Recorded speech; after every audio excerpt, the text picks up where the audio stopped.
Pendant exactement 7 ans, personne n'osa creuser près de ce puits. Ni João, ni les voisins, ni même les chiens.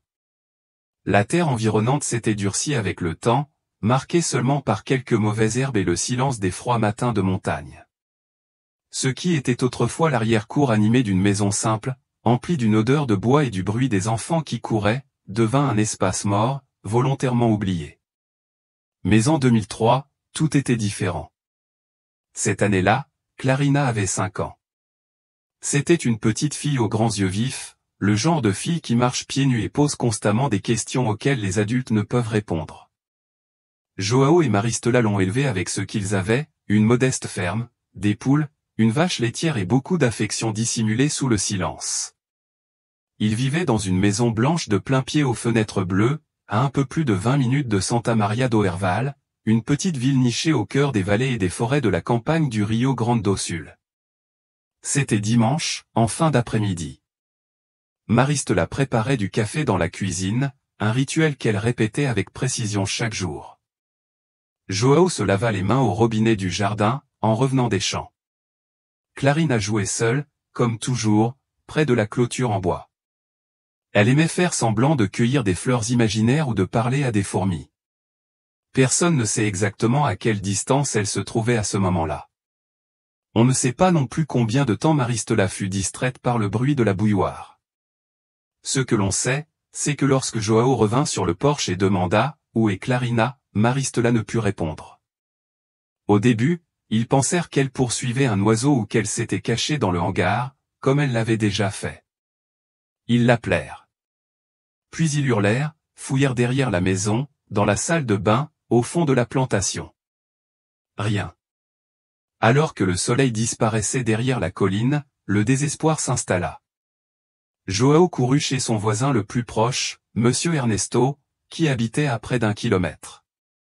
Il revint avec des lampes de poche, accompagné de 2 autres hommes, et ils commencèrent les recherches. Cette nuit-là, au moins 18 personnes de la communauté se sont rassemblées autour du puits, du hangar et des chemins de terre qui menaient à la route principale. Ils ont crié, ont coupé les buissons et sont descendus jusqu'au ruisseau. Aucune trace. La police est arrivée au petit matin, en provenance de Doirmão. Ils ont improvisé une opération avec l'aide des pompiers et de chiens renifleurs. Ils ont fouillé les bois, les ruisseaux et les sentiers, sans trouver trace de la moindre trace. Le lendemain matin, ils ont trouvé une paire de pantoufles d'enfant près d'une clôture. Mais, selon João, ce n'était pas celle de Clarina. Elle portait les pantoufles roses en peluche avec une coccinelle sur le devant, a-t-il expliqué d'une voix basse, presque éteinte. Maristela ne parlait pas, pleurait simplement, assise sur le canapé en pyjama, les yeux grands ouverts. Les recherches durèrent encore 3 jours, puis s'essoufflèrent. La police mena des interrogatoires, prit des photos et placarda des affiches à l'effigie de la jeune fille. L'affaire fut rapportée dans un journal de la capitale, titrant « Une fillette de 5 ans disparaît dans une zone rurale du Rio Grande do Sul ». Et puis, comme souvent, l'affaire fut abandonnée. Santa Maria do Herval est une ville discrète, les gens parlent doucement et regardent plus vers le sol que vers les autres. Il est courant que les tragédies familiales se limitent aux portes, et avec le temps, les conversations se sont muées en murmures, « La fille est partie, c'est ça », murmurait-il dans la file d'attente des supermarchés. Étrange. Personne ne l'accusa directement, mais tout le monde savait que quelque chose clochait. Clarine a disparu sans laisser de traces, sans un cri, sans laisser de traces, sans témoin. Malgré la densité de la forêt, malgré le nombre de puits inspectés, son absence semblait plus grande que le pays tout entier. João commença à dormir moins, à travailler davantage et à fixer l'horizon comme s'il attendait l'impossible. Il n'envisagea jamais de partir, ne vendit jamais la ferme, ne toucha jamais à la clôture. Il continua à nourrir les animaux, à balayer le porche et à boire du chimarrão sur le même banc de bois, comme si elle allait revenir d'un instant à l'autre. Maristela, quant à elle, commençait à se replier sur elle-même. Les premiers mois, elle répétait les mêmes gestes, faire la vaisselle 2 fois, faire le lit de sa fille chaque matin, préparer des goûters que personne ne mangeait. Puis vint le silence complet. Elle passait ses journées assise, le regard vide, insensible. Elle arrêtait de cuisiner, de se brosser les cheveux et de sortir de la maison. Finalement, elle commença à rester enfermée dans sa chambre. Petit à petit, la maison se remplit d'absence. Clarina, qui était autrefois le son de la maison, devint une photographie sur le mur du salon où l'image souriante d'une enfant disparue en fin d'après-midi et que personne, nulle part, n'avait pu retrouver. Avec le temps, la ferme se tut. D'abord, les bruits rires, pas légers, tintements de jouets, puis les odeurs, le pain de maïs que Maristela préparait les après-midi froids, le savon pour bébé, le lait chaud. Finalement, les gestes disparurent. Plus personne n'étendait de petits vêtements sur la corde à linge. Plus personne ne gardait de dessins sur le réfrigérateur. La maison existait toujours, mais elle semblait suspendue dans le temps, comme si elle s'était arrêtée en 2003. Maristela parlait à peine. João s'occupait de tout seul, le jardin, les animaux, le poêle à bois, et même les médicaments de sa femme. Elle refusait de quitter sa chambre, elle dormait beaucoup, voire pas du tout. Parfois, elle restait assise des heures au bord du lit, le regard perdu dans le vide, d'autres fois, elle s'enfermait dans la salle de bain et pleurait doucement pour que personne ne l'entende. Aux yeux de tous, elle était une mère dévastée par le chagrin, et João, un père inébranlable qui ne laissait pas le chagrin perturber son quotidien. Mais à l'intérieur de la maison, l'atmosphère était différente, un silence pesant, une absence constante et une pièce, l'ancienne chambre de Clarina, qui ne fut jamais rouverte. La deuxième année, l'enquête policière fut officiellement close. Aucune piste nouvelle, aucun signalement anonyme, aucune trace. La disparition de Clarina s'ajoute à la liste des affaires non résolues dans la région. Les autorités affirment avoir tout fait, fouille des bois, recherche d'éventuels voisins ayant des antécédents de violence. L'hypothèse d'un trafic d'enfants a même été envisagée. Rien n'était confirmé. João continuait à vivre, non pas comme quelqu'un qui accepte, mais comme quelqu'un qui survit.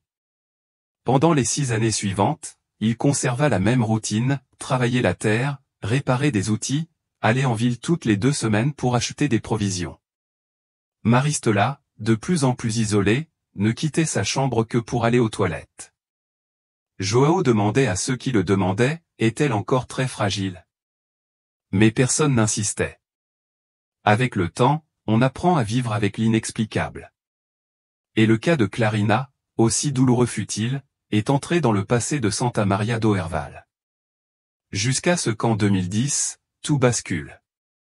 C'était un matin d'hiver sec. João s'est levé tôt, comme toujours, et a décidé qu'il était temps de rénover le jardin. Je rêvais depuis longtemps de créer un nouveau potager, plus près de la cuisine, où la terre était plus meuble. Il a pris une houe et un seau et a commencé à creuser.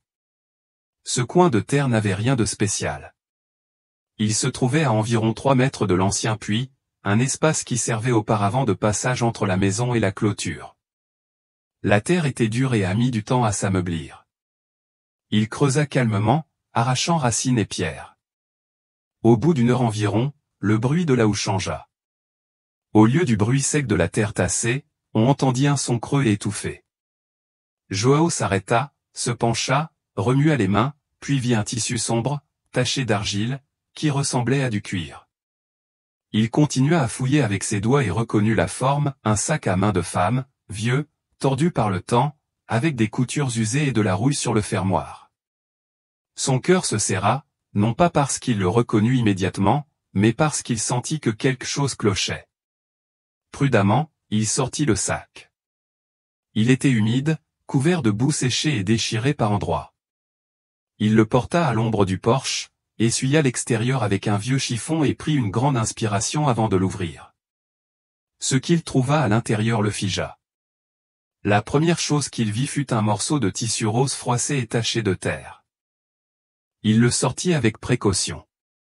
C'était un vêtement d'enfant, délavé par le temps, un petit chemisier, au motif délavé, mais reconnaissable entre mille. João savait exactement ce que c'était. C'était le même que portait Clarina le jour de sa disparition. Sous son chemisier se trouvait une photo, celle de la fillette souriante, prise dans le jardin quelques mois avant sa disparition. Au fond de son sac, enveloppé dans un sac plastique abîmé, se trouvait un morceau de papier plié portant une écriture tremblante, « Désolé, ma fille ». Ces 2 mots manuscrits furent comme un coup violent. João resta immobile pendant quelques minutes. Ses mains tremblaient, son estomac se retournait, sa tête tournait entre passé et présent. Le sac appartenait à Maristela, il s'en souvenait bien. Un sac en papier craft qu'elle avait utilisé avant de sombrer dans la dépression avait disparu peu après la disparition de sa fille. João n'avait jamais fait le lien. Il entra dans la maison en silence. Maristela était assise au bord du lit, les yeux rivés au sol, comme presque tous les jours. Lorsque João entra dans la chambre, son sac à la main, elle leva lentement les yeux. L'espace d'un instant, elle resta sans voix. Puis elle se mit à pleurer, mais ce n'étaient pas des sanglots habituels. C'étaient des sanglots profonds, incontrôlables, comme si quelque chose de longtemps refoulé avait enfin éclaté.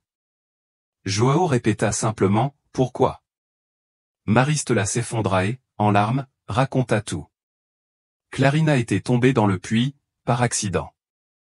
Distraite dans la cuisine, elle ne s'en rendit pas compte. Elle ne s'en rendit compte que trop tard. Elle trouva le couvercle ouvert, courut, hurla et vit le petit corps immobile de sa fille au fond. Elle essaya de descendre, d'aider, mais Clarina ne bougeait plus. Le désespoir l'a emportée, la peur d'être accusée, d'avoir été négligente, la panique d'affronter la police et la ville. Sous le choc, elle a fermé le puits, enterré le sac contenant les affaires de sa fille à proximité et est restée silencieuse pendant 7 ans, vivant avec un secret qui la consumait. Si vous êtes arrivé jusqu'ici, c'est que vous aussi ressentez le poids de ces silences. Abonnez-vous à la chaîne pour ne rien manquer d'autres histoires comme celle-ci. Des cas réels oubliés pendant des années, mais qui méritent d'être entendus. Continuons. João n'a pas crié, n'a pas claqué les portes, n'a rien détruit. La vérité était si brutale que son corps était incapable de réagir avec colère. Il restait là, à écouter Maristela sangloter, tandis que le monde autour de lui semblait muet. C'était comme si tout l'oxygène de la pièce avait été aspiré, comme si le temps s'était arrêté. Clarina n'avait pas disparu, elle était là depuis le début, à quelques mètres de chez elle, dans ce puits. Pendant 7 ans, il arrosa les plantes, étendit le linge et prit son café sur la véranda tandis que sa fille gisait enterrée dans le jardin. João ferma la porte de la chambre en silence, s'assit au bord du lit de la fillette restée intacte comme un autel oublié, posa ses coudes sur ses genoux, le visage entre ses mains, et resta là pendant des heures. Le lendemain matin, il se rendit au commissariat. Il arriva avec son sac à la main et le regard vide de quelqu'un qui n'avait pas dormi. Il demanda à parler au chef de la police, celui-là même qui, des années auparavant, avait participé aux recherches. Les aveux de Maristela furent officiellement enregistrés le jour même. Une équipe médico-légale se rendit sur place, délimita la zone et commença à creuser le puits. João ne regarda pas. Il resta enfermé dans sa chambre, tenant la photo de Clarina. À leur départ, les experts apportèrent des sacs noirs contenant des fragments d'os, des morceaux de vêtements d'enfants et un rapport préliminaire. Tout indiquait une chute brutale du corps, avec des impacts compatibles avec une chute. Il n'y avait aucune trace de violence intentionnelle, il s'agissait bel et bien d'un accident. En revanche, la dissimulation de la vérité, l'enfouissement des objets et le silence délibéré constituaient un délit. Le parquet ouvrit une enquête. Maristela a été interrogée avec le soutien de psychologues légistes. Lors de son témoignage, elle pouvait à peine articuler des phrases complètes, elle pleurait, secouait la tête et implorait pardon. Elle a dit en sanglotant, « Je ne savais pas quoi faire. J'ai cru qu'on allait m'arrêter. J'ai cru qu'ils allaient dire que je l'avais tué. » La communauté de Santa Maria do Herval a réagi avec un mélange de choc et de soulagement, choc face à l'horreur de la révélation, mais soulagement d'avoir enfin su. L'angoisse collective qui hantait la ville depuis 7 ans prenait désormais tout son sens. Le silence qui planait sur les conversations s'expliquait. Il ne s'agissait pas d'un enlèvement, ni d'un crime anonyme, c'était une tragédie familiale, masquée par la honte et la peur. Certains étaient indignés, comment une mère a-t-elle pu faire ça? D'autres, plus sensibles, ont déclaré, elle est morte avec sa fille.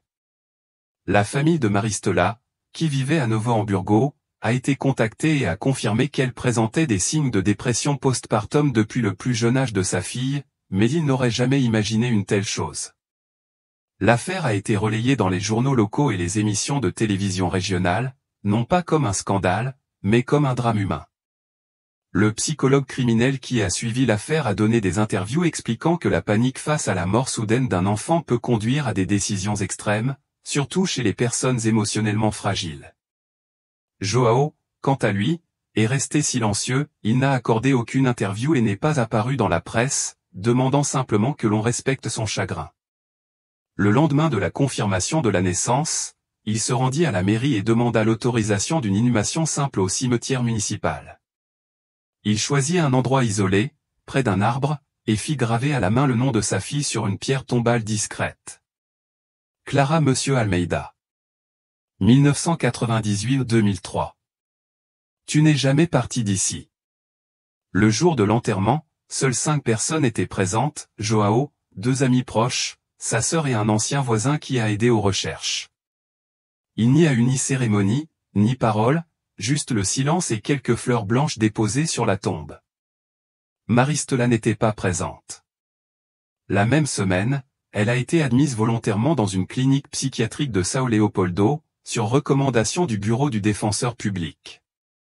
Le diagnostic officiel, trouble dépressif sévère avec caractéristiques dissociatives. Le procureur a choisi de ne pas engager de poursuites pénales immédiates. Sur la base des rapports médicaux, il a décidé que Maristola resterait en traitement indéfiniment, sous la garde de l'État, avec des réévaluations périodiques. La ville a cessé de parler, non par culpabilité, mais par respect, le respect qui naît d'un deuil reconnu, car dans cette histoire, personne n'était vraiment à blâmer, et personne n'en est sorti indemne. Pendant des semaines, João retournait au cimetière chaque jour avant le lever du soleil. Il apportait des fleurs de son propre jardin. Il ne pleurait pas, il restait assis dans la terre humide, parlant doucement à sa fille. Jusqu'à ce qu'un mois plus tard, pour la première fois, il apporte une chaise, s'assoit plus calmement, regarde la tombe et murmure, « Maintenant, nous savons où tu es, ma fille. » João essaya de reprendre sa vie en main. Après l'enterrement, il retourna à la ferme le jour même. Le sol était encore perturbé, avec des traces d'excavation près du puits. Les vestiges de la clôture étaient effondrés, le potager inachevé, la terre humide des pluies de la semaine. La maison semblait plus vide que jamais. Il entra, ferma la porte et n'alluma pas la lumière. Pendant 2 semaines, il vécut dans l'obscurité. Il mangeait peu et ne répondait pas au téléphone. Il passait des heures à regarder par la fenêtre de la cuisine, assis à table, comme s'il attendait une réponse de la nature. Les voisins respectaient le silence, personne ne frappait au portail, ils déposaient simplement des sacs de nourriture ou du pain maison sur le pas de la porte, en silence. La chambre de Clarina, fermée depuis 7 ans, était restée intacte. Mais quelque chose avait changé chez João. Il commençait peu à peu à ouvrir des portes. À la fin du mois, il avait nettoyé le vieux hangar, jeté les jouets cassés, réparé le toit, lavé la vaisselle accumulée et replanté quelques jeunes plants. C'était un mouvement timide mais réel. La présence de Maristola manquait, même après la révélation de la vérité. La routine solitaire commença à peser. Son appel, bien que douloureux, était constant depuis des années. Maintenant, sa chambre était vide, et João se sentait comme le dernier habitant d'une maison où le temps s'était arrêté. Il commença à écrire des lettres, non pas à Clarina ou à Maristola, mais à lui-même. Des pages d'un vieux carnet, parfois incohérentes, de simples diatribes. Il les conservait toutes dans une boîte en carton sous son lit. C'était son moyen de continuer à parler, même lorsque le silence était tout ce qui restait. En août, João a reçu sa première visite de l'assistante sociale responsable de Maristola. Elle l'a informé de son traitement. Il avait été hospitalisé et son état évoluait lentement. Maristola réagissait mal aux stimuli extérieurs. Elle souffrait de crises de panique, de périodes de silence et se réveillait au milieu de la nuit en appelant sa fille. Elle prenait des médicaments sur ordonnance et était sous surveillance constante. João écoutait tout sans interrompre. Finalement, il ne posa qu'une seule question, est-ce qu'elle sait qu'on l'a enterrée? L'assistant répondit que oui, qu'on lui avait montré une photo de la tombe et que Maristela avait pleuré pendant des heures. Le mois suivant, João a été convoqué au tribunal. Il devait conclure officiellement la procédure. Il a signé des documents, répondu aux questions et confirmé sa volonté de ne pas engager de poursuites contre sa femme. Il a réaffirmé qu'il ne souhaitait pas de sanctions, mais la paix. Elle a déjà été suffisamment punie, a-t-il déclaré au procureur. L'histoire, cependant, hantait encore Santa Maria do Herval. Aussi discrète que fut la ville, la mémoire était longue. Les rumeurs continuaient sur les marchés. Certains doutaient de l'histoire. D'autres disaient que João était au courant depuis toujours. D'autres, plus cruels, insinuaient que Maristela devait mentir, qu'il était impossible à un enfant de tomber dans un puits sans crier. Mais aucune de ces voix ne s'éleva en public. La douleur de João et l'image de Clarina semblaient empêcher son mal de grandir. Malgré cela, João évitait la ville et faisait des achats rapides, évitant tout contact visuel. Il commença à se rendre au cimetière en fin d'après-midi, quand il y avait moins de monde.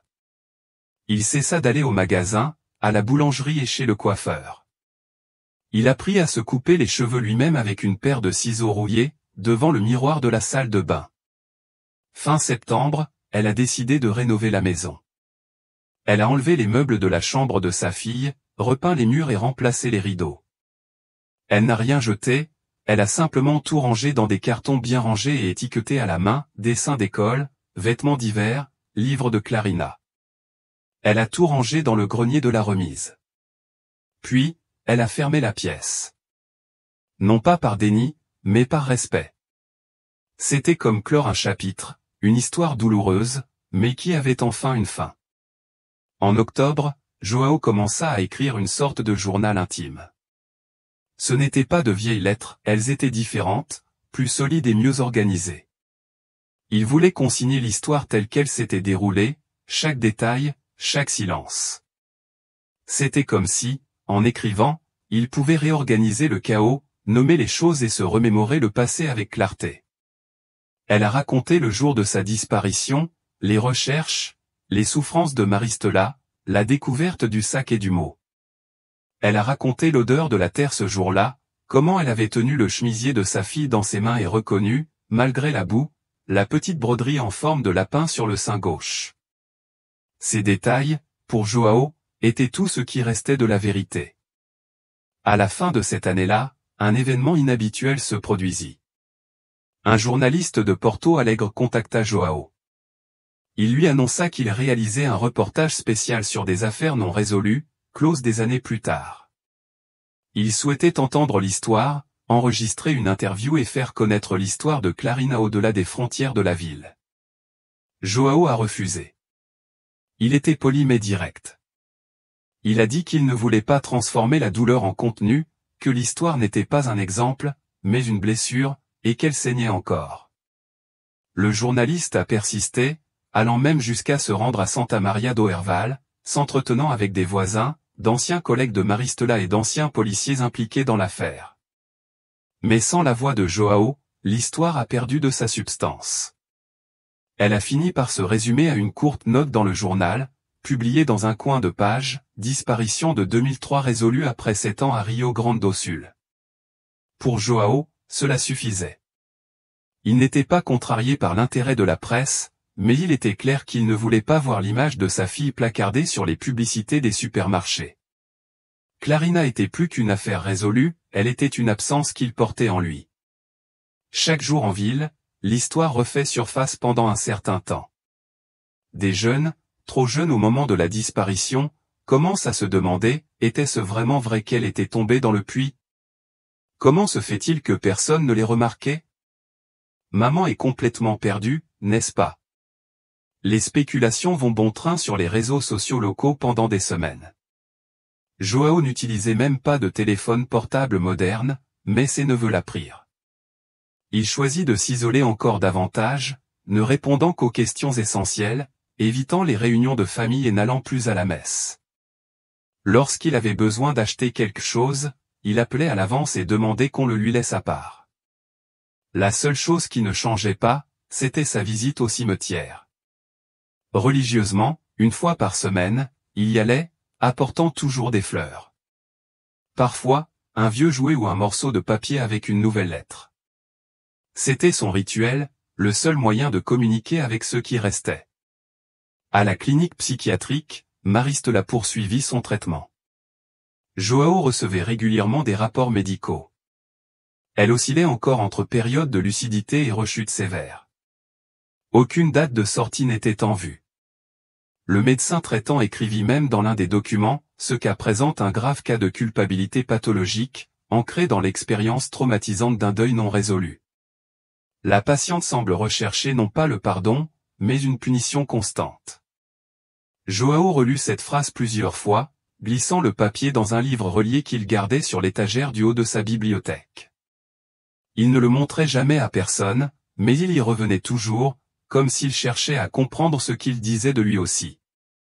Car, au fond de lui, João portait aussi un sentiment de culpabilité, non pas d'avoir fait quelque chose de mal, mais d'avoir été là, de ne pas avoir entendu le cri, de ne pas s'en être douté plus tôt, de ne pas s'être creusé la tête des années auparavant, d'avoir cru que Clarina était peut-être ailleurs au lieu de regarder dans son jardin.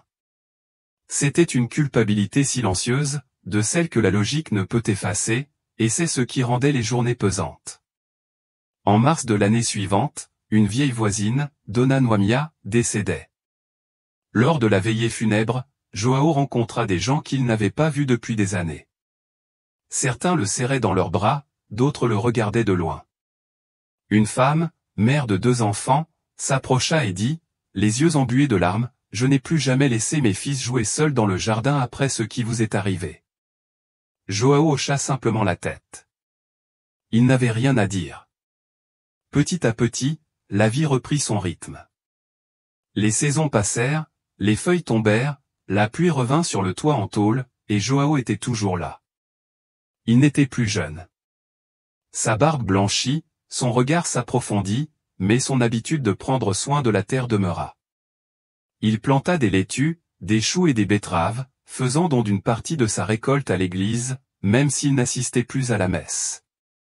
La photo de Clarina était toujours accrochée au mur du salon. Elle était toujours la même, une petite robe rose, un léger sourire, les cheveux attachés sur le côté. João nettoyait soigneusement la vitre une fois par semaine et parlait à voix basse à l'image. Il lui racontait ce qu'il avait planté, le temps qu'il faisait, si le lait de vache avait épaissi. C'était comme maintenir un lien ou une conversation interrompue mais jamais terminée. C'est à l'automne 2012 que la lettre arriva. Elle était pliée dans une enveloppe blanche, avec le blason de l'hôpital psychiatrique en haut à gauche. L'écriture, bien que tremblante, était clairement celle de Maristela. João la reconnut immédiatement, elle avait toujours l'habitude de dessiner de longues boucles en minuscules lettres. L'enveloppe resta sur la table pendant 3 jours. João passait devant, la regardait, y mettait parfois la main, mais il refusait de l'ouvrir. Il ressentait un poids étrange, comme si le papier contenait quelque chose qu'il n'était pas encore prêt à recevoir. La 4e nuit, après son retour du cimetière, il alluma la lampe de la cuisine, s'assit seul et l'ouvrit. La lettre disait : « João, si tu lis ceci, c'est parce qu'ils m'ont laissé l'écrire. Je n'ai le droit de rien demander, ni même de pardonner, ni même d'être écouté, mais j'ai pensé à toi tous les jours. Je te vois ce jour-là, là-haut à la main, le sac à la main. Je vois ton visage, João, et c'est ce qui me réveille chaque nuit. Clarina est tombée. Je te l'ai déjà dit, mais ce que je n'ai jamais pu te dire, c'est que je suis tombé ce jour-là aussi. J'avais peur. Peur que tu me détestes. Peur de la ville, peur de moi-même. Je n'ai pas pu le supporter. Je n'ai pas pu. Quand tu m'as demandé pourquoi, j'ai voulu tout te dire, mais la culpabilité m'avait déjà englouti. Je garde une chose pour moi. La dernière nuit où elle a dormi, Je me suis assise au bord de son lit et je lui ai chanté une berceuse. Elle a demandé à dormir avec la lumière allumée, et je l'ai laissé faire. C'est la seule fois où j'ai bien fait les choses. Si tu en as l'occasion, dis-lui simplement que sa mère n'a jamais cessé de lui parler, même en silence. Maristela. Joao lut la lettre 5 fois, la plia soigneusement, la mit dans le même livre où se trouvait le rapport médical, la ferma et resta là, silencieux, le regard perdu dans le vide. La semaine suivante, elle reçut un appel de la clinique. On l'informa que Maristela était stable, plus réceptive et souhaitait le voir. Ce n'est pas obligatoire, lui dit-on. C'est juste une demande de sa part, une tentative de faire face aux ravages du passé.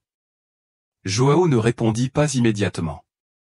Pendant des jours, il arpenta le jardin comme un fantôme.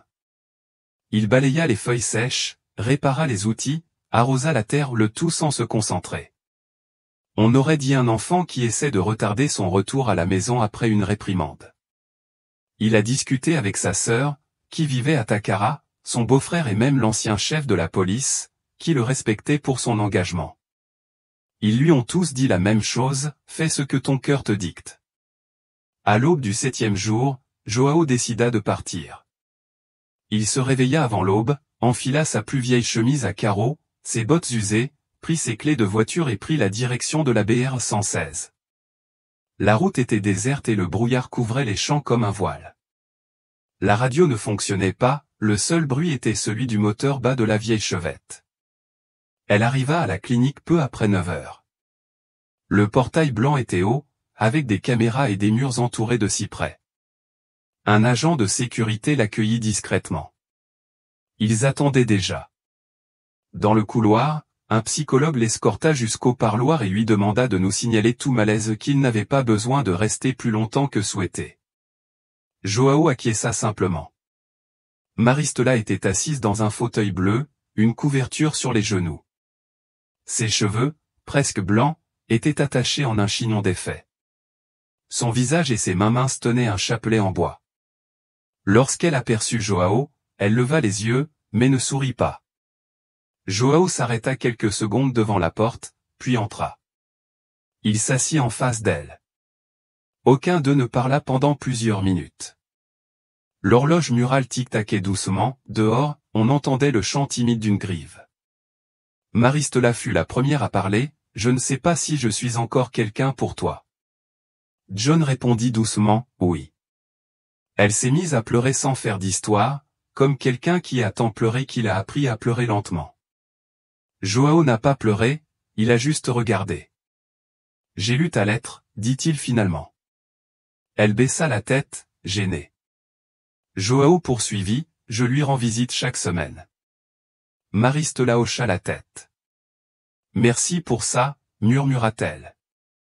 Le reste de la conversation fut hésitant et fragile. Ils parlèrent de Clarina, de la ferme, de la vache morte, des pluies du mois précédent, comme deux vieilles connaissances partageant une douleur que personne d'autre ne comprend. Avant de partir, John a demandé, « Veux-tu que je prenne quelque chose pour elle ?» Maristela réfléchit quelques secondes et dit, « Une fleur rouge. » John hocha la tête, lui serra la main, se leva et partit. Ce même jour, en fin d'après-midi, Joao se rendit au cimetière. Il acheta une fleur rouge en chemin, la déposa au pied de la tombe et dit à voix basse, « Ta mère m'a envoyé ça. » Après la visite à la clinique, Joao n'a plus adressé la parole à Maristela pendant un certain temps, non par ressentiment, mais par respect pour la pause. C'était comme s'ils avaient tous deux compris que leur rencontre avait suffi pour l'instant, un geste entre deux personnes ayant survécu à la même tragédie, chacune à leur manière. La fleur rouge, déposée sur la tombe de Clarina, resta vivante plus de 10 jours. Lorsque Joao retourna s'occuper des plantes autour de la tombe, elle était toujours là, se fanant lentement mais solidement. Il en ramassa soigneusement les pétales et les plaça dans un carnet, parmi les pages où il notait les dates de récolte. Au cours des semaines suivantes, la routine à la ferme commença à changer presque imperceptiblement. Joao répara la clôture du jardin, planta de nouveaux arbres à la place du potager inachevé et reconstruisit le banc en bois de la véranda, le ponçant patiemment jusqu'à ce que toutes les échardes soient enlevées. Il commença à laisser la fenêtre du salon ouverte pendant la journée, ce qu'il n'avait pas fait depuis des années. B, dans un geste qu'il lui-même ne parvenait pas à expliquer, accrocha un carillon avant à l'entrée de la maison. Non pas pour éloigner les mauvais esprits, Joao n'était pas du genre à le faire, mais peut-être pour donner un son au silence. C'est à cette époque qu'une institutrice de l'école rurale frappa au portail de la ferme.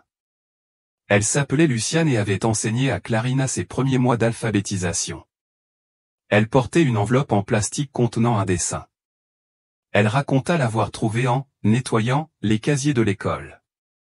Le dessin était simple, une maison au toit bleu, un grand arbre et 3 personnages se tenant la main. Joao le reconnut immédiatement. Elle a dit que l'arbre était plus grand que la maison, dit-il, ému. Luciane hocha la tête, les yeux brillants, lui laissa le dessin et partit sans un mot. Joao encadra le papier et le plaça au mur de la pièce où il conservait désormais les affaires de Clarina, l'ancien grenier transformé en petit mémorial. Là se trouvaient également les lettres qu'il avait écrites au fil des ans, ses jouets, des vêtements soigneusement pliés et le petit lapin brodé qui ornait autrefois le chemisier de sa fille. C'était une pièce calme, mais pas froide. Parfois, Joao y passait quelques minutes chaque jour, juste pour regarder, juste pour se souvenir. En octobre, un événement inhabituel se produisit. Lors d'une foire agricole à Santa Maria do Herval, Joao fut abordé par une femme d'une 50aine d'années, employée à l'état civil de la ville. Elle se dit profondément touchée par son histoire et mobilisa discrètement d'autres personnes pour un geste symbolique. À l'entrée de la nouvelle aire de jeu municipale, une plaque de bronze portant les noms de 4 enfants du quartier décédés à différentes années, dont Clarina, fut installée. Joao la remercia d'un timide hochement de tête. Il n'était pas vraiment du genre à apprécier les hommages, mais il pressentait que sa fille ne serait plus seulement un nom sur un rapport de police, elle serait désormais enregistrée quelque part. Une semaine plus tard, Joao visita l'aire de jeu. L'aire était simple, avec un toboggan en bois, des balançoires et du sable blanc. Dans un coin, un panneau discret indiquait « Pour qu'aucune enfance ne disparaisse dans le silence ». Joao le lut lentement, puis s'assit sur un banc à proximité et regarda les enfants jouer. Il ne pleura pas, mais il resta là près d'une heure, observant simplement le mouvement de leurs pieds dans le sable et leur rire dans l'air frais de la montagne. Sur le chemin du retour, il passa devant un étal de fruits au bord de la route. Il acheta des bergamotes, comme il le faisait autrefois, pour les offrir à sa fille. De retour chez lui, il en laissa quelques-unes sur l'autel improvisé du grenier. Un doux parfum d'écorce fraîche emplit la pièce. Ce fut ce jour-là que Joao écrivit pour la première fois le mot « fin » dans une de ses lettres, non pas la fin de la douleur, mais la fin de l'attente, cette attente qui avait duré 7 ans et qui, enfin, s'était transformée en présence. Le temps passa et le corps de Joao commença à se sentir lourd. Son dos lui faisait encore plus mal après avoir travaillé la terre, ses yeux se fatiguaient plus vite. Parfois, il oubliait où il avait laissé la clé du portail ou son carnet. Ce n'était pas une faiblesse apparente, Joao marchait toujours droit, d'un pas assuré et d'une voix calme. Mais la fatigue arriva plus tôt, et la solitude se mêla à la peur de ce qui l'attendait. En 2014, à l'âge de 68 ans, Joao a été victime d'un accident vasculaire cérébral ischémique mineur. Il a été rapidement pris en charge et a passé 3 jours en observation à l'hôpital d'Oiarmao. Il a obtenu son congé avec des recommandations, moins d'efforts physiques, contrôle de la tension artérielle et examens médicaux réguliers. De retour à la ferme pour la première fois, il a envisagé la possibilité de ne plus y vivre longtemps. Il décida alors de tout réorganiser. Il commença par faire l'inventaire des affaires de Clarina, il catalogua chaque objet dans son vieux carnet vêtements, jouets, dessins, lettres et dressa une liste pour la famille, expliquant où se trouvait chaque boîte et comment elle devait être traitée à l'avenir. Il demanda fermement que rien ne soit jeté, que tout soit donné à une école rurale ou à un musée local, mais jamais jeté.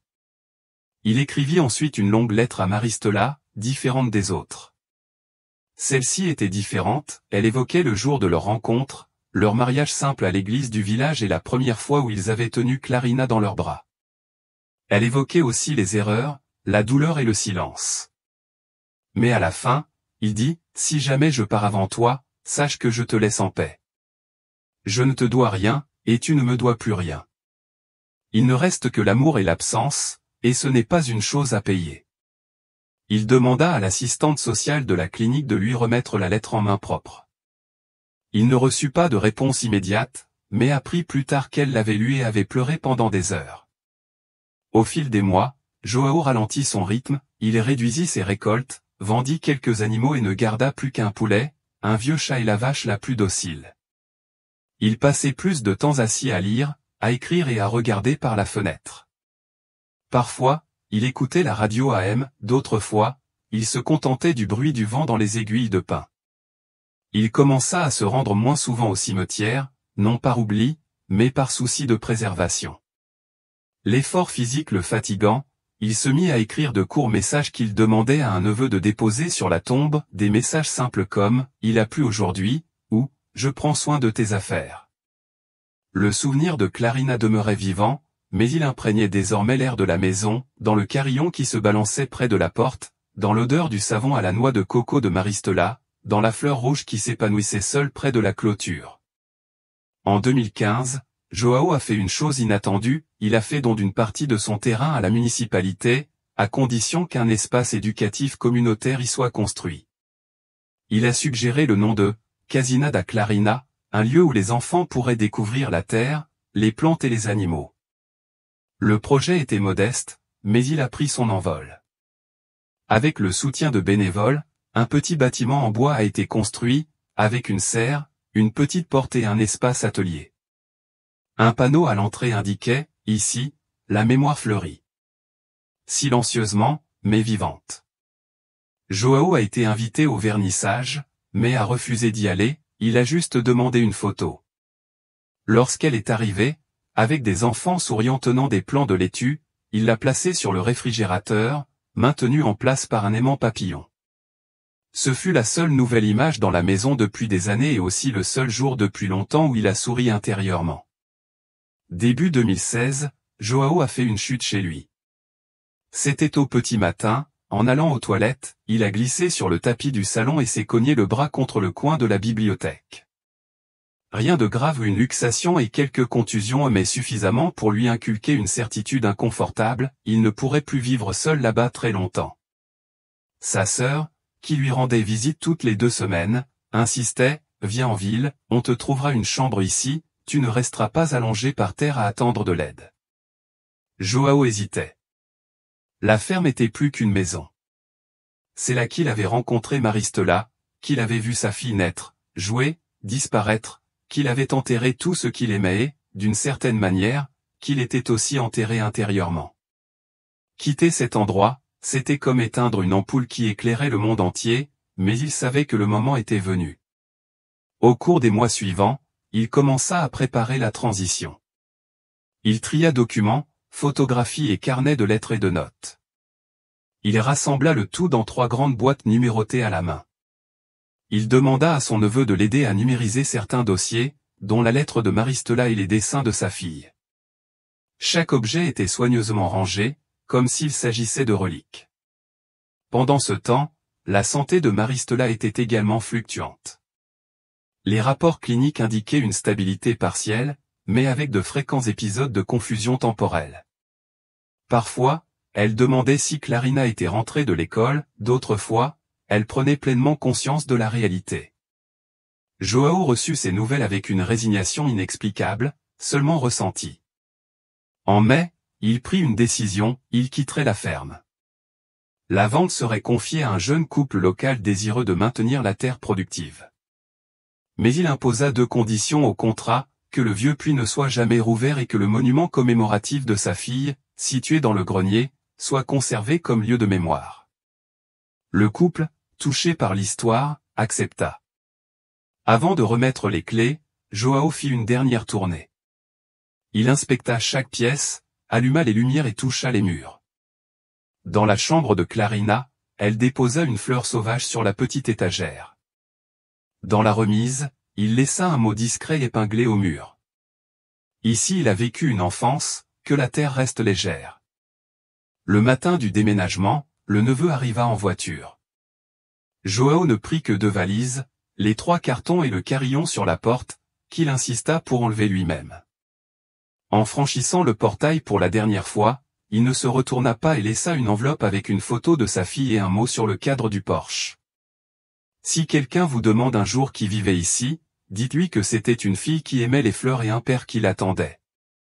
La nouvelle maison en ville était modeste, une pièce à l'arrière de celle de sa sœur, avec une fenêtre donnant sur le jardin et un rocking chair.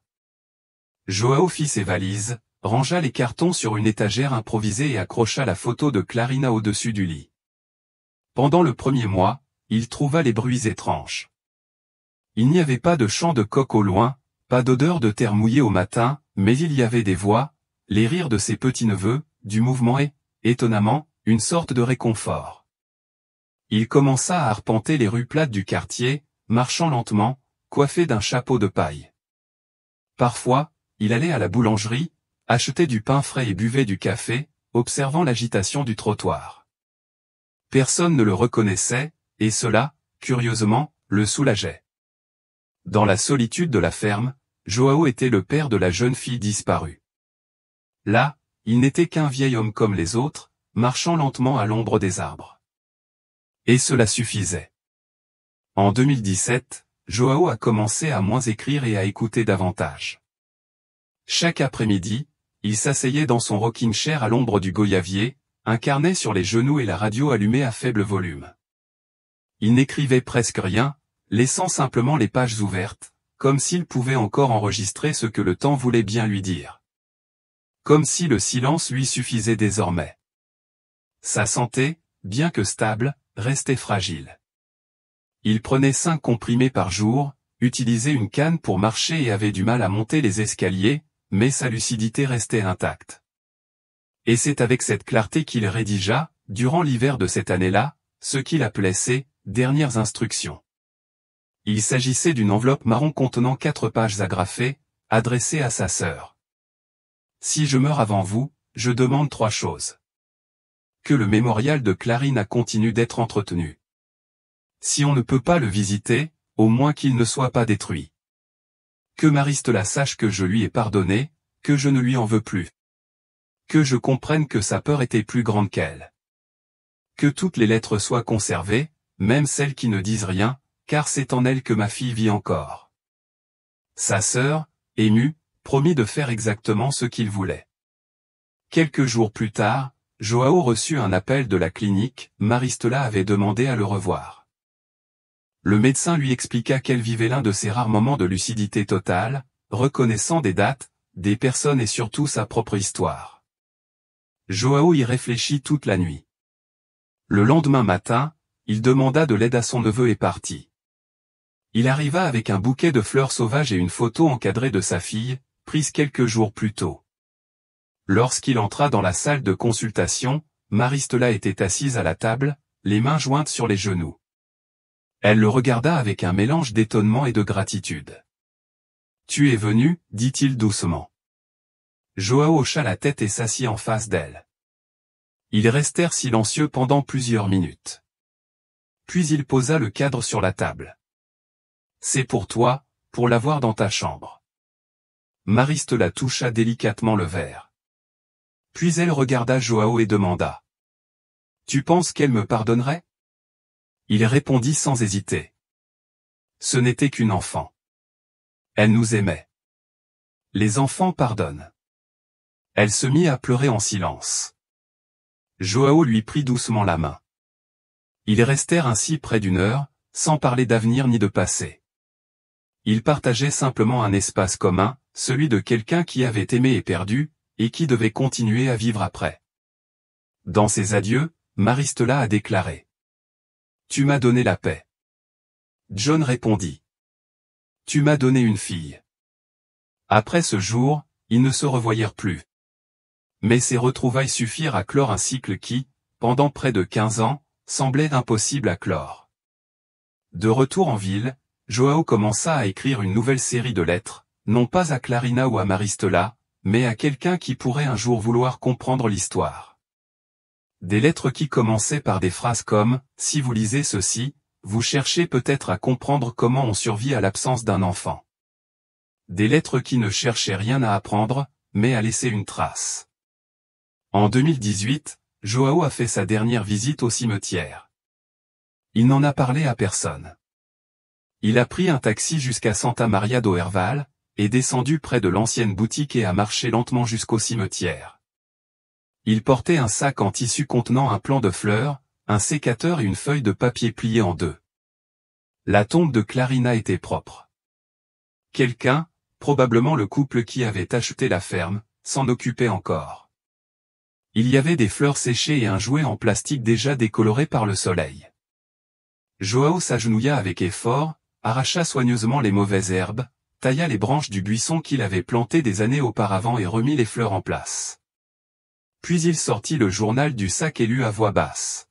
« Ma fille, j'avance lentement, mais je vais bien. Je t'ai tellement écrit que je ne sais plus quoi dire. Aujourd'hui, je veux juste te dire que ta lumière demeure ici, sur cette terre, chez ces gens, en moi.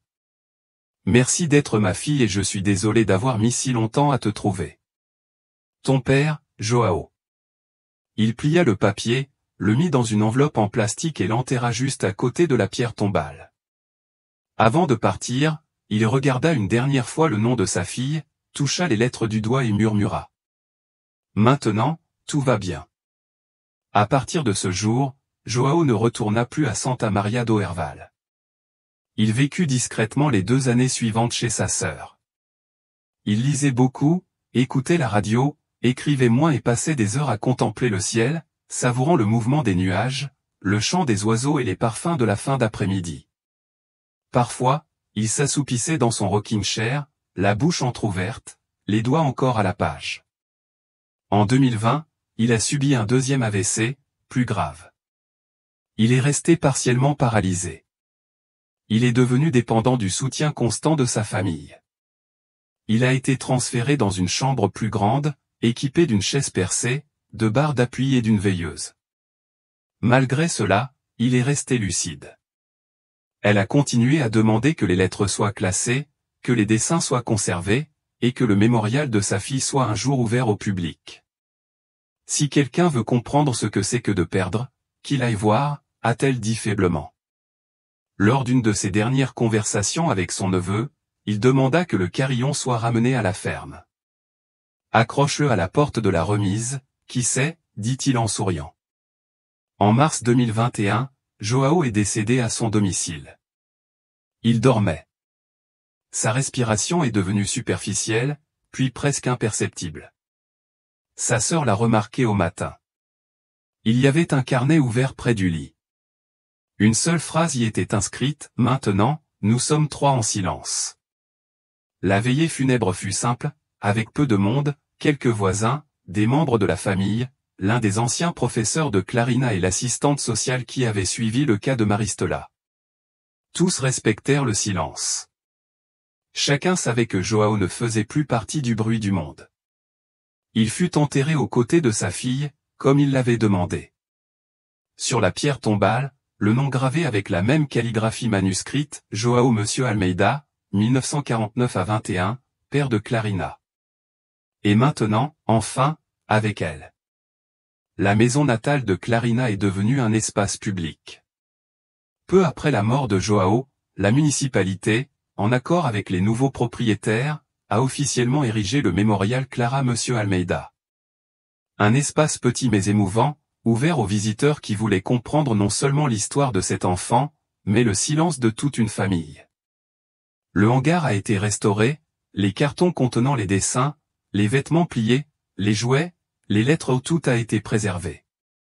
Une petite pièce lambrissée décrit, avec précision et dignité, ce qui s'est passé entre 2003 et 2021. Aucune photo de Maristela n'a été exposée, aucun sensationnalisme, juste des traces de ce qui restait, de l'absence devenue présence à travers la mémoire. Dans le coin de la pièce, un enregistrement discret, activé par des capteurs, diffusait la voix de João, enregistrée à son insu, lisant l'une de ses dernières lettres. Si vous lisez ceci, vous vous demandez peut-être comment on survit à l'absence d'un enfant. Je l'ignorais, mais je suis resté, car même sans corps, sans cri, sans culpabilité visible, elle existait toujours. Et là où il y a de l'amour, l'absence vit aussi. La voix était rauque, lente, comme celle de quelqu'un qui porte la vie sur ses épaules. Certains pleuraient en l'entendant, d'autres s'éloignaient en silence, le regard perdu dans les bois environnants. Maristola n'a jamais visité le mémorial, mais selon le personnel de la clinique, elle en a entendu parler. Lorsqu'on le lui a annoncé, elle a fermé les yeux et a simplement dit « Elle n'a pas disparu, elle est devenue célèbre ». Aujourd'hui, Clarina a une histoire racontée, un nom gravé, un lieu de mémoire et un silence qui, aussi douloureux qu'il ait pu être, a été surmonté par le courage d'un père qui a décidé de ne pas cacher la vérité. Joao n'était pas un héros, il était humain, il avait peur, il était en colère, il doutait, mais il avait aussi assez d'amour pour ne pas transformer la douleur en honte, pour ne pas permettre que la disparition de sa fille devienne une autre affaire oubliée au fond d'un tiroir, pour qu'à la fin, même après tant d'années, la phrase écrite sur un mot puisse être comprise par tous, « Pardonne-moi, ma fille ». Et c'est de cela que parle cette histoire. Il ne s'agit pas de crime ou de châtiment. Il s'agit du poids du silence et de ce qui arrive quand quelqu'un, même trop tard, décide de l'affronter. Si cette histoire vous a touché, abonnez-vous à la chaîne, partagez-la et continuez à explorer d'autres histoires qui méritent également d'être racontées, car certaines souffrances ne prennent forme que lorsque quelqu'un décide de les écouter. Et il y a des silences qui, même après des années, méritent encore d'être brisés.